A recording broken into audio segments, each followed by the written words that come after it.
Hello cinema comrades, it is I, your unelected and unqualified governor of ruining your favourite East Asian films. Now bow to your sensei. Bow to your sensei! This video is going to be dedicated to 2046, the final instalment of master director Wong Kar-Wai's alleged love trilogy, exploring themes of unreturned love, emotional isolation, and the yearning for connection, that are all threaded through the films In the Mood for Love and Days of Being Wild, to which I've made videos on them both, so check them out. I must warn you though, because I attempted to reduce my examinations of these films into 3 or 4 minute videos, they're not really the best quality. Obviously I didn't give myself enough time to properly expand on certain points, and it resulted in the videos appearing a bit rushed and sometimes even confusing with the information. But as I'm completely incapable of learning from previous mistakes, I'm going to attempt to do the exact same thing with this one. So comrades, in 3 minutes I hope to provide you with an expansive yet digestible analysis of the film. What could possibly go wrong? Starting from now. 2046 is about a lot of things, but in a nutshell, it's about a womanizing writer grappling with his sorrows as he, I guess you could say, obsesses, maybe, with a hotel room numbered, what do you know, 2046. Portrayed by Tony Leung, and although there's actually a bit of a debate about this, his character, who bears the same name, might be the one that he plays in Days of Being Wild and In the Mood for Love. It certainly suggests it anyway. Or maybe it is the same character, just in different universes, maybe? I don't know, what do you lot think? I've heard and read so many different interpretations, it's unreal.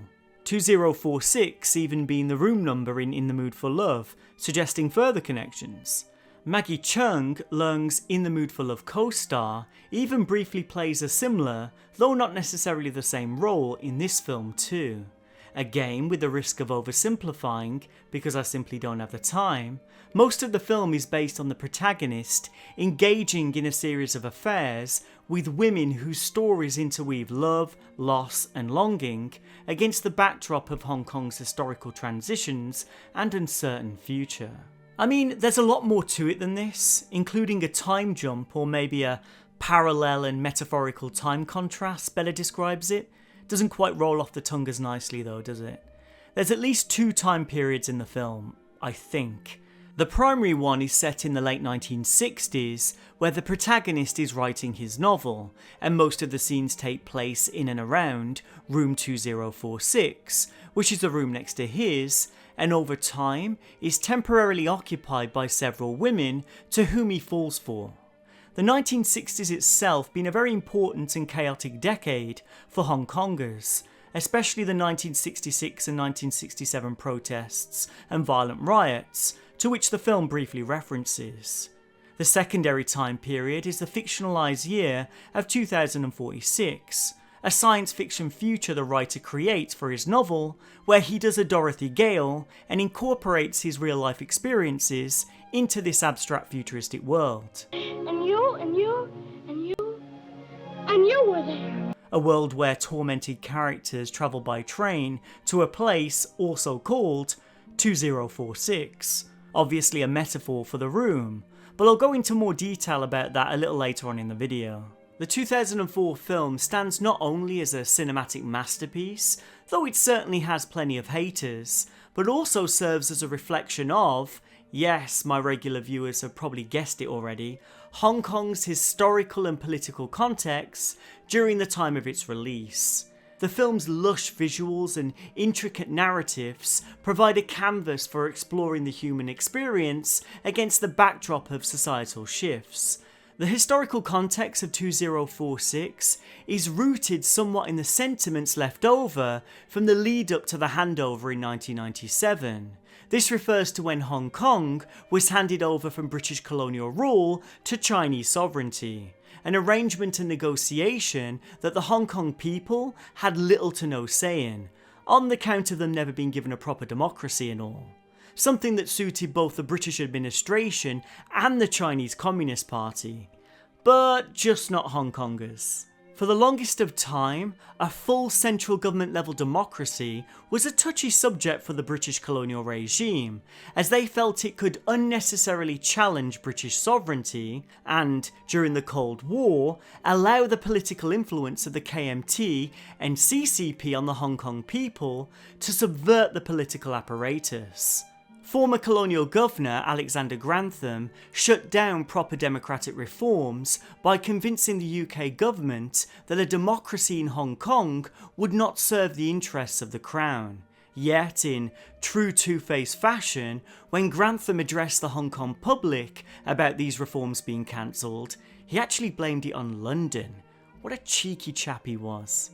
Even when Richard Nixon, who was then the US Vice President, visited Hong Kong in the 50s, he asked the government why they didn't let the people elect their own governors, only to be told that they were afraid of the anti-British sentiments of the time, stating they would vote against the British, 10-1.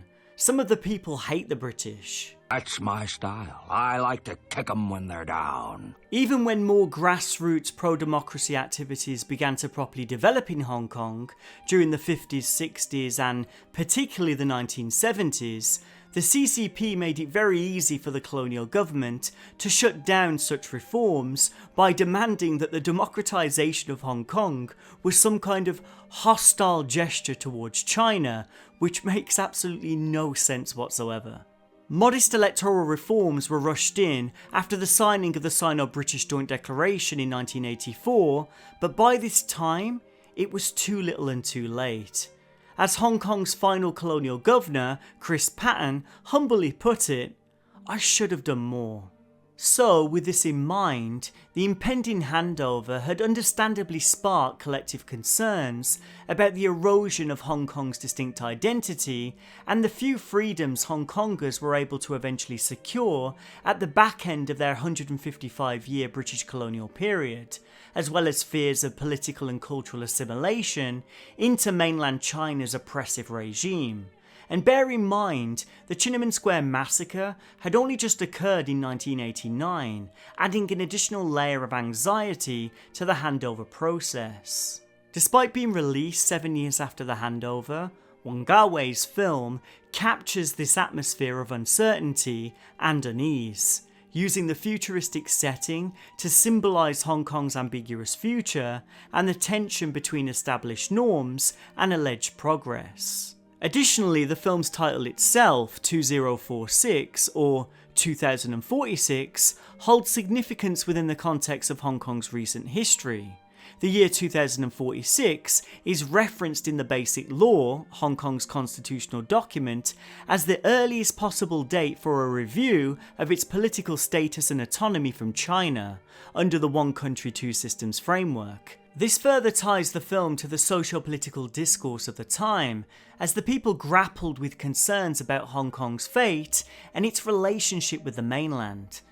Though this was released in 2004, and obviously today, 20 years later, we've seen this constitutional arrangement fracture far sooner via the horrific national security law situation, especially the recent Article 23 passing, making the film arguably more relevant today.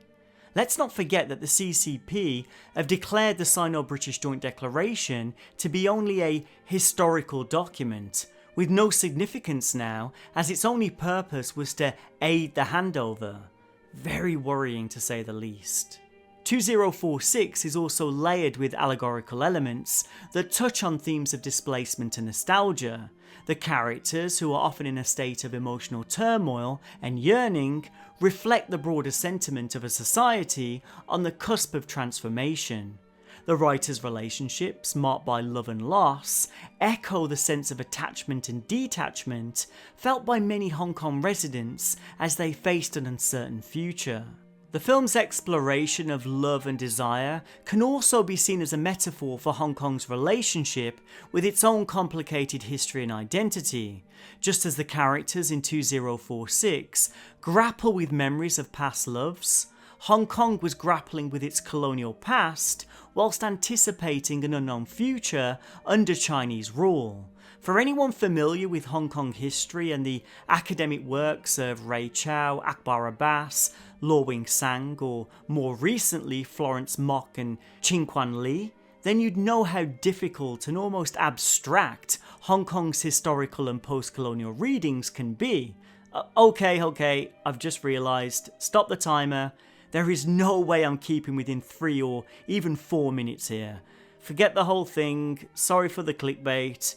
This was such a stupid idea. I've got no idea why I even began doing it in the first place. It never really made sense, if I'm honest. Laziness. That's what it is. Give me a thumbs down if you want. I would. So embarrassing. Anyway, as with its connected film In the Mood for Love, 2046 has interesting thematic similarities with Cantonese films from the 1950s. One example is the masterpiece In the Face of Demolition. Both In the Face of Demolition and 2046, along with In the Mood for Love, share thematic links centred around urban change, emotional displacement, uncertain futures, and the intimate connections formed in communal spaces and networks, which, ironically, cause a sense of loneliness and isolation. Whether this is the communal living areas that we see in all 3 films, where the characters reside in rooms under one confined building or hotel, or what appears to be a globally connected rail line in 2046. There's also a profound longing to cling to things that time inevitably takes away. In the Face of Demolition, it's the sense of community spirit and collective identity, something that was being challenged by the rapid industrialisation and urbanisation occurring in 1950s Hong Kong. In 2046, this longing manifests through the characters' desire to reach the special 2046 place, an abstract location that's essentially immune to time, kind of. Here, nothing really changes, and thus, nothing can be lost to the relentless march of time, with all its uncertainties and potential instabilities. Additionally, all 3 films delve into the unspoken nuances of love between characters living in interconnected proximities, highlighting the subtleties, complexities, and even paradoxes related to human relationships. Again, this is another layer to Wong Kar-Wai's nostalgic connections to 1950s and 60s Hong Kong, and Shanghai too, as he was born in Shanghai and his family were part of those famous post-war migrations to Hong Kong, but that's for a different video. In conclusion, 2046 transcends its narrative to offer a profound indirect commentary on Hong Kong's historical and political landscape. This masterpiece, and yes, it is a masterpiece, I'm talking to you Roger Ebert wherever you are, captures the emotional complexities of a society in transition, mirroring Hong Kong's own journey from its long and complicated colonial history to an uncertain post-handover or, let's be honest, neo-colonial era. The film's exploration of love and longing serve as an allegory for Hong Kong's own search for continuity and identity amidst constantly changing political tides. Okay, that seems like a really nice place to end the video now, so I'm going to end it.